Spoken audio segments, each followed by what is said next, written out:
Hey everyone, welcome back to the channel. Thank you for being here. My name is Andrew, coming to you from the beautiful Carolinas. Today's topic is going to be who the narcissist wants to win over. Think about that for a minute. Everyone, if you like the content, please like, subscribe, and share. So, who the narcissist wants to win over? This depends on which part of the relationship they are in. It depends on how new the target is. It depends on who the audience is. It depends on where they are in their life. You see, there are so many different variables as to who the narcissist wants to win over. Many times, they want to win somebody over and then they don't care about them any longer. Now, you may say that's the kind of relationship you were in, and quite possibly it was. But there are also other people that they were in relationships with for much briefer periods of time.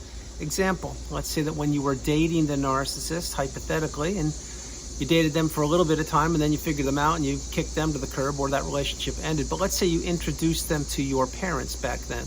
Okay, well, what did they want to do? They wanted to win your parents over. They wanted to put on their game face. They wanted to sell your parents a bill of goods and tell them how amazing they are. And they raised such a beautiful young adult, and how fortunate they are to have such a beautiful child who potentially would be your spouse. Well, what happened is the parents probably figured out, hey, something's off with this person, kicked them to the curb. You don't know what narcissism is, but that's a toxic person. I don't want them ever back in my house or my life.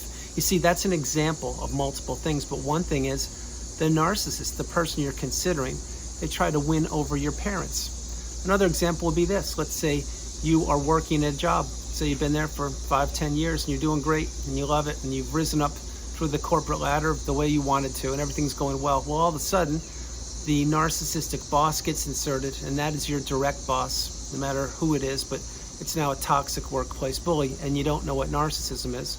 Well, what are they trying to do? They're going to try and lather you up and to see what kind of skill set you have. They're going to take you to lunches. They're going to take you to the local basketball game or the football game, or give you the weekend off once in a while, or tell you that you're doing such an amazing job to have you put your guard down. You see, they're trying to win you over.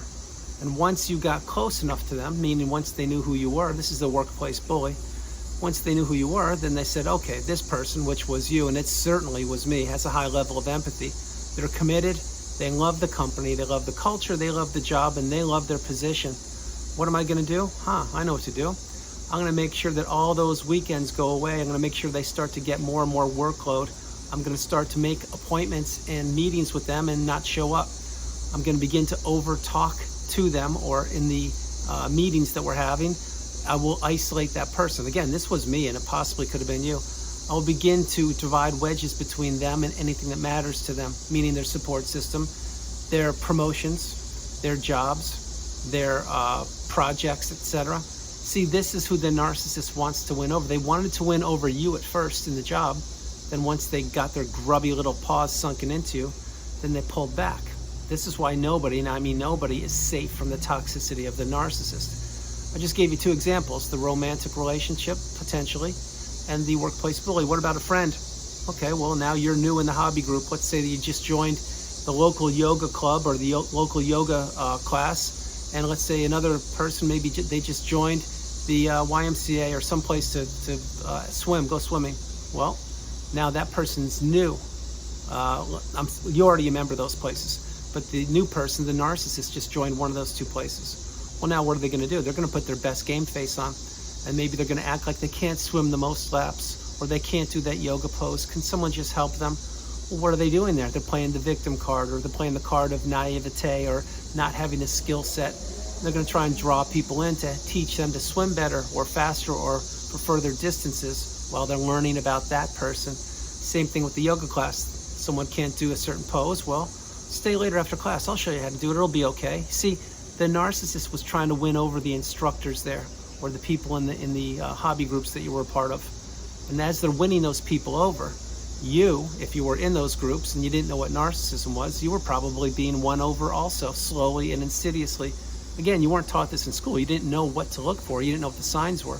You didn't know that another person could literally and figuratively wear a mask and infiltrate an organization, a job, a neighborhood, a relationship, a life, a family, a community, a religious organization, and try to blow it up from the inside out.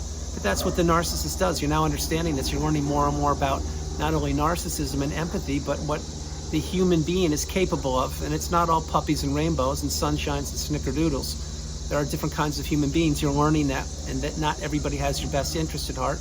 And at the top of that list is the narcissist. So who else does the narcissist want to win over? Not only the friends in your community or your hobby group, but what about, let's say you were roommates. Okay, well, you had roommates, and say you lived in a bigger house and you had 4 of you, dividing, each had a room, and you split the rent, whatever it was, maybe 3, 4, but let's use 4 as an example. Well, what happens? Well, this person who turned out to be toxic, they started paying their bills on time and doing what they had to do, doing their dishes, taking the trash out, keeping their area clean and all that. Well, slowly, what would happen? Slowly, as they learned who the people of the household were and what they were capable of and what they weren't capable of, because they had their best face on and they were luring people in and they were trying to win people over. Well, once they figured out who the target would be, and maybe that target was you. It certainly was me for one period of time during college, but the point being is once they figure out who the target is, then they now start to divide you and the other 2 roommates. Start saying, you're the person that's not taking the trash out. You're the person that's unclean. You're the person that's not doing the dishes. You're the person that is late paying the bills. You're the person that's keeping everyone up late at night. And you're the person that's disrupting the household. You see, they wanted to win everybody over, and they won you over and those other 2 roommates. But once they figured out how the dynamics of that household worked, they looked for the weak link or the target or the empath, and they began to divide and conquer. This is how the narcissist goes through life. This is how they slither their way into relationships, and this is how they end relationships on a dime like that. It's because they don't care about anybody as a human being. They don't care about your beautiful, bright, shining light. They want to extinguish your beautiful, bright, shining light. They don't want you to believe in yourself, and they want to continue to keep that wheel of abuse spinning around and around and around with you, or when you were in that relationship, as they were trying to win more and more people over. Here's a huge one for the video, and this is a great video, and again, I have no script. I free flow. For all you people who think I have a script, think again. Try doing what I do for 15, 20, 30 minutes at a time. It's not easy, but it flows through me just like the energy above flows through me, and it should flow through you once you heal and heal properly. But having said that, how about this one, the smear campaign? What do you think the smear campaign is? Right, it's a direct bouquet of lies meant to destroy your life and to isolate you and to keep you away from your support system. What do you think the narcissist was doing when they were administering the smear campaign? They were trying to win people over. They were trying to tell people what a not good person you were. They were trying to tell people that you're the person that has problems. You're the person that needs to see a therapist. You're the unstable person. You're the person who didn't do what you should have done in that relationship, and it was all your fault, not their fault.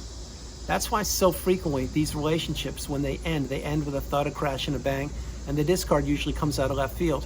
And usually, let's say it was a romantic relationship for a moment, and I will jump back into the smear campaign. Usually the narcissist will say something like this: yes, all of my exes, they all didn't do what they were supposed to do. Not one of them was a good person. They were all toxic. They were all jealous of me. They were all envious of me. They were all unstable. They all had mental problems. They will say things like that. Now think about something. Let's say you were in a relationship with somebody who does have mental problems, and I'm not talking about the narcissist, but you could say that.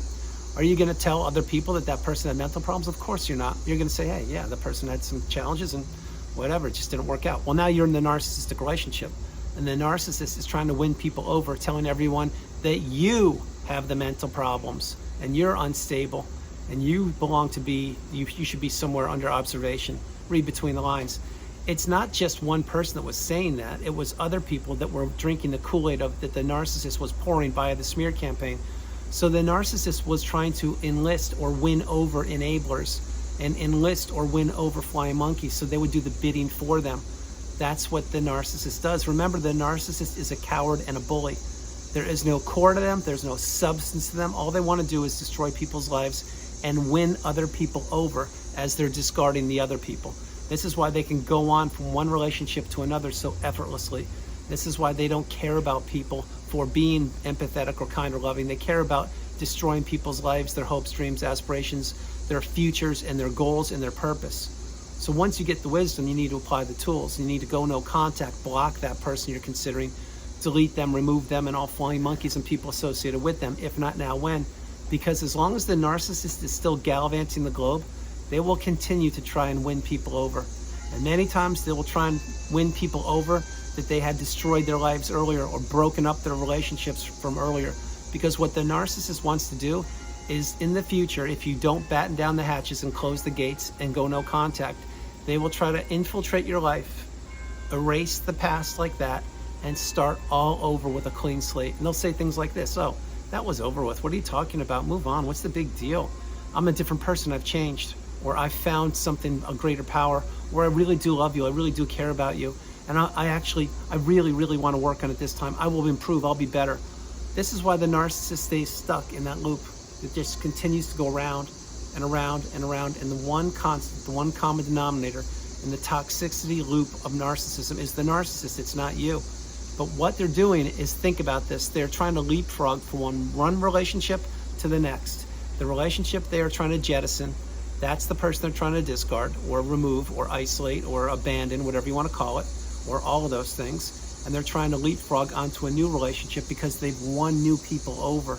And this is how the cycle goes from here to here, to here, to here, to here, to here. And the narcissist thinks that the fun party, the fun train will continue and the good times will continue to roll over and over and over again. What they don't realize is they will never be able to replace you. The good times don't last forever. The grass isn't always greener. Their toxicity is now mounting. They are aging. They are getting worse and worse over time. They are falling apart at the seams. The anxiety's bubbling up into their brain. They can't sleep at night. Their cell phone batteries are running low. They can't pay their phone bills. They are becoming unseamed again. They're becoming unglued. They're becoming dismantled. They're not being able to perform for bigger audiences as they used to, because they're becoming whom? Yes, say it with me. The aging narcissist. And who is the aging narcissist? I'll give you a free shot. Say it first. 1, 2, 3. That's right. The aging narcissist is not a pretty sight to see. But that's what all of these people become when no longer are people buying tickets to the show, when no longer are people buying tickets to the fun house of abuse, when no longer are people listening to the smear campaign, and when no longer are people able to be won over. That's why you need to get the message. You're cut from a different cloth. You were in the cycle, you're out and you're healing, or you've healed. That's why you must maintain your boundaries. Learn to say no, the strongest word in the English language. And remember, when you say no to something or someone, you are saying yes to yourself. Drown out the narcissist, have a small footprint, stay in that cocoon of boundaries, heal properly, take your time, and in your time you will heal. And recognize and realize that we all who have made it this far in the video, and myself included by creating this video, we are all on the healing path, headed in the same direction, simply taking different footsteps. We are all going to arrive at that mountaintop, that pinnacle of indifference, if we all continue to focus on ourselves, drown out the negativity, drown out the toxicity, process things, practice radical acceptance, understand that we don't have to win anyone over. We have ourselves. We don't wear masks. We have ourselves. We're not in the trauma bond. We're out of it. We've broken the ties, the emotional tie, the financial tie, the physical tie, and the spiritual tie. And the narcissist is doomed and destined to always stay in that cycle of abuse, the cycle of failure, and the cycle of toxicity. This is where they thrive. And that's why you're out, and you need to stay out. And you need to realize you don't have to win anyone over. What you need to do is get your clarity back, your mindset back, your purpose revealed, and have all of the doors of abundance opened up for you, and for you exclusively, without toxicity and without the narcissist. So everyone, that's the video. I hope you liked it. I loved doing it from the beautiful Carolinas. This is Andrew. Namaste. Have a great afternoon, evening, or morning. No matter where you are on the planet, you are not alone. I love you all. God bless you. I love you all, and I'll talk to you tomorrow. And you need to realize something. This is a shorter video. The narcissist is always trying to win people over. Sometimes they're trying to win people over for a long game, which could be a year, 2, 3, 30, 50. Sometimes they're trying to win people over just to get a better seat on an airplane flight. Sometimes they're trying to win people over when they're trying to not give a tip at a fancy restaurant, or trying to tell somebody that the chicken nuggets are undercooked, so they want that food for free. The narcissist is always looking for supply. They always want to be needed. They want to live in people's minds rent-free. They want to destroy people's minutes, days, hours, weeks, months, years, decades, lives if possible. And the narcissist is a dark energy source. You need to remember this. They are always going to be trying to win people over. That's why when you were discarded, if you were, and again, if you were, my heart goes out to you, that's why you were isolated, because the narcissist had infiltrated your life and they had administered a smear campaign and they had so many people believing in them. They had won so many people over. Again, you didn't know what it was, now you do. That's why you need to understand you're out and you're healing, or you have healed. Keep the doors of the avenues of communication battened down and closed with the narcissist and any potential future toxic person. I love you all. God bless you, and I'll talk to you tomorrow. Bye, everybody. Bye. Enjoy yourselves. Bye.